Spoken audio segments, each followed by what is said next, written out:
Details చూస్తే private engineering విద్యా సంస్థల తీరుపై తెలంగాణ ప్రభుత్వం అసంతృప్తిగా ఉంది. ఫీజు రియంబర్స్మెంట్ కు సానుకూలంగా ఉన్న బంద్ పాటించడంపై ఆగ్రహం వ్యక్తం చేస్తోంది. కాలేజీల విద్యా వ్యవస్థ నాణ్యత ప్రమాణాలపై గత ప్రభుత్వ హయాంలో వేసిన విజిలెన్స్ కమిషన్ ఇచ్చిన రిపోర్టును పరిశీలిస్తున్నారు. యాజమాన్యాలు సమ్మె విరమించాలని ప్రభుత్వం కోరింది.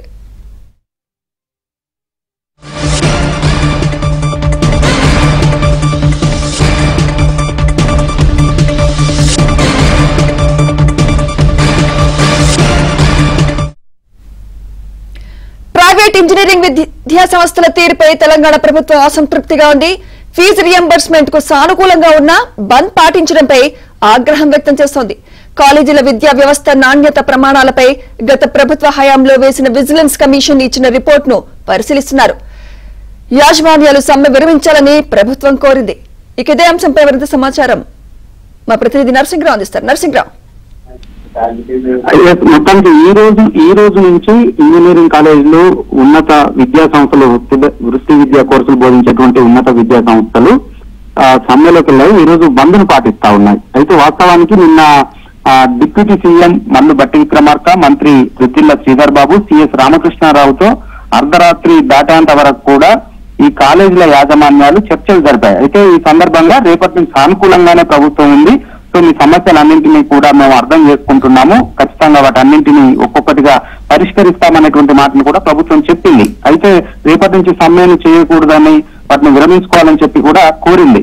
సో అయితే ఇప్పటికే తాము ఫెడరేషన్ తరఫున నిర్ణయం తీసుకున్న నేపథ్యంలో ఇప్పటికిప్పుడు బంద్ విరమించుకోలేమని చెప్పినటువంటి నేపథ్యంలో ఈ రోజు నుంచి బంద్ పాటిస్తున్నటువంటి నేపథ్యంలో ప్రభుత్వం అయితే ఒకంత ఆగ్రహంగా, అసంతృప్తిగా ఉంది, అసహనం వ్యక్తం చేస్తా ఉంది. వాస్తవానికి ప్రభుత్వం సానుకూలంగా ఉన్నప్పటికీ ఈ ప్రభుత్వ హయాంలోని పెండింగ్లు కానప్పటికీ, గత ప్రభుత్వ హయాంలోని పెండింగ్లు ఉన్నప్పటికీ సో వాటన్నింటినీ కూడా ఈ ప్రభుత్వమే ఇప్పుడు పెండింగ్ పెట్టింది అన్నట్లుగా ఈ ప్రభుత్వాన్ని బదనాం చేసే విధంగా వ్యవహరించడం పట్ల ఒకంత ఆగ్రహాన్ని వ్యక్తం చేసింది.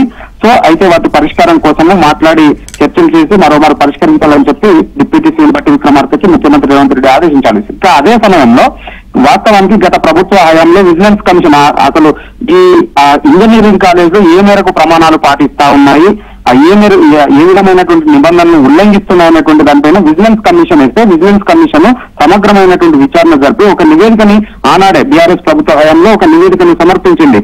చాలా అనేక అంశాలు ఆ నివేదికలో వెల్లడించినట్లుగా తెలుస్తా ఉంది. చాలా వరకు కూడా ప్రమాణాలను పాటించలేదు, కోళ్లఫారం లాంటి షెడ్యూల్లో ఇంజనీరింగ్ కాలేజీలను నిర్వహిస్తా ఉన్నారని చెప్పి అందులో చెప్పినట్లుగా చెప్తా ఉంది. చాలా వరకు క్వాలిఫైడ్ కాని వాళ్ళ టీచర్లను విద్యా బోధనలు చేస్తున్నట్లుగా చెప్పింది. అంతేకాకుండా చాలా కాలేజీల్లో ల్యాబులు లేవు అనేటువంటి విషయాన్ని బహిర్గతమైంది. అంతేకాకుండా ఏఐసిటి నామ్స్ ప్రకారం, all India council for technical education norms ప్రకారం అయితే ప్రతి 15 మంది విద్యార్థులకు ఒక ఫ్యాకల్టీ ఉండాల్సినటువంటి అవసరం ఉంటుంది. కానీ ఆ నిబంధన కూడా ఎక్కడ కాలేజీలు పట్టించుకోవడం లేదు. సో అడ్డగోలుగా ఫీజులు మాత్రమే పెంచాలని చెప్పి కోరుతా ఉన్నటువంటి నేపథ్యంలో వీటన్నింటిపైన తమ జాగ్రత్తలు ఎక్కడైతే ప్రమాణాలు పాటించాలన్నటువంటి కాలేజీలు ఉన్నాయో ఆ నివేదిక ఇచ్చినటువంటి నేపథ్యంలో ఆ మేరకు వాటిపైన చర్యలు తీసుకోవాలని చెప్పి కూడా విజిలెన్స్ కమిషన్ చెప్పింది. సో ఆనాడు మళ్ళీ ఏమైందో కానీ ఆ గవర్నమెంట్ హయాంలో వచ్చినటువంటి విజిలెన్స్ కమిషన్ నివేదిక మీద మళ్ళీ ముందుకు వెళ్ళలేదు. సో ఇప్పుడు ఈ ప్రభుత్వం అయితే అలాంటి కాలేజీల మీద కఠినంగా వ్యవహరించాలనే ఆలోచనతో ఆ నివేదికను పరిశీలిస్తున్నట్లుగా తెలుస్తా ఉంది. ఎక్కడెక్కడ ఏ కాలేజీల మీద ఎక్కడ ప్రమాణాలు పాటించడం లేదు, ఎక్కడ నామ్స్ను పాటించడం లేదు, all India council technical education నిబంధనలు ఏ కాలేజీలు ఉల్లంఘిస్తున్నాయనేటువంటి వివరాలన్నింటినీ కూడా ఇప్పుడు పరిశీలిస్తా ఉన్నాయి. ఆ మేరకు ఆ ప్రమాణాలు పాటించినటువంటి కాలేజీల మీద ముందుకు వెళ్ళేటువంటి ఆలోచనతో కూడా ప్రభుత్వం ఉంది. ఇక ఎట్ ది సేమ్ టైం ఈ ఫీజు రియంబర్స్మెంట్ కి సంబంధించినటువంటి బకాయిల విషయంలో మాత్రమే సానుకూలంగా రాష్ట్ర ప్రభుత్వం ఉంది. ఈ రోజు మరి కాసేపట్లో డిప్యూటీ సీఎంతో ఈ కాలేజీ యాజమాన్యాలు చర్చించేటువంటి అవకాశం ఉంది. అయితే ప్రభుత్వం అయితే ఒకటే చెప్తా ఉంది, ఫీజు రియంబర్స్మెంట్ విషయంలో మాత్రమే ప్రభుత్వం సానుకూలంగానే ఉంది. కాలేజీని వెంటనే విద్యార్థులు నష్టపోకుండా రీఓపెన్ చేసి మళ్ళీ నడిపించాలని చెప్పి కోరుతా ఉంది ప్రభుత్వం. Right, thank you Narasimharao.